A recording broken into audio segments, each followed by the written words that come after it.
There's a valley in northern Canada where bodies are always found missing their heads.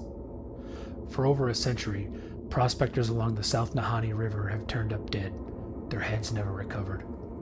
The local Dene people say an ancient tribe called the Naha lived in the caves above the river and came down only to kill, thus given the name the Valley of the Headless Men.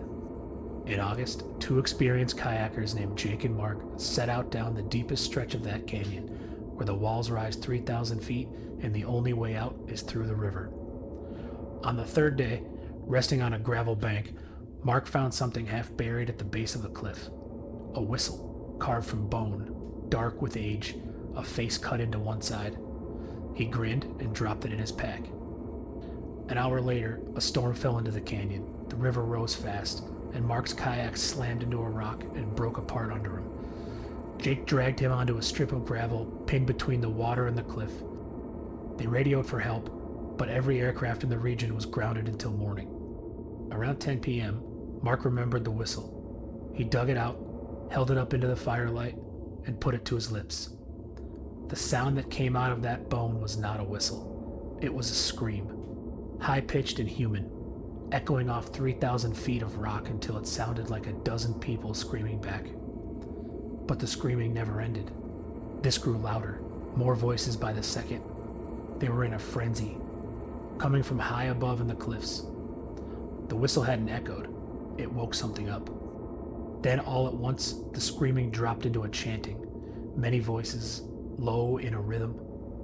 A fire appeared deep inside one of the caves, and shadows moved across the opening. Then the shadows started climbing down. Pale figures came down the bare rock in total silence. They had no rope, no gear. They were moving as easily as men coming down a ladder. Jake and Mark killed their fire and pressed into the dark against the wall. They watched as a dozen of them spread out along the bank. Mark was closest to the water. Something rose out of the dark beside him, took him by the ankle, and pulled him under before he could make a sound.